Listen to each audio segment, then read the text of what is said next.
Vishwasanchar news मध्ये आपले स्वागत आहे। निमगाव केतकी येथील श्री संत सावतामाळी चौकामध्ये सत्यशोधक प्रतिष्ठान महाराष्ट्र राज्य यांच्या वतीने विश्वरत्न महामानव डॉक्टर बाबासाहेब आंबेडकर यांच्या महापरिनिर्वाण दिनानिमित्त विनम्र अभिवादन करण्यात आले। यावेळी इंदापूर कृषी उत्पन्न बाजार समितीचे सभापती तुषारबाबा जाधव तसेच तंटामुक्ती अध्यक्ष अतुलाप्पा मिसाळ, सुप्रसिद्ध डॉक्टर स्वप्नील देवखाते, फुले शाहू आंबेडकर चळवळीचे अनुयायी संजय राऊत सर, बाबासाहेब भोंग सर यांनी यावेळी अभिवादन केले।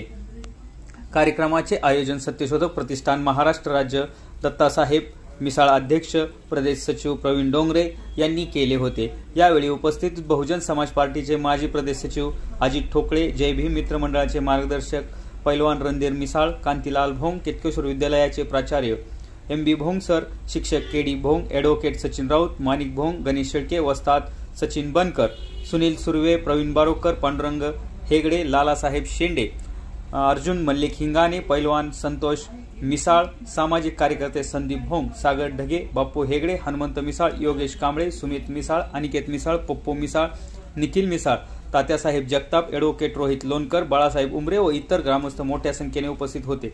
कार्यक्रमाचे सूत्रसंचालन प्रवीण डोंगरे यांनी केले तर आभार संतोष हेगडे यांनी मानले। राज्यातील महत्त्वाच्या आणि आपल्या भागातील ताज्या बातम्या पाहण्यासाठी आजच आमच्या विश्वसंचार न्यूज YouTube चॅनलला सबस्क्राइब करा व बेल आयकॉन प्रेस करा।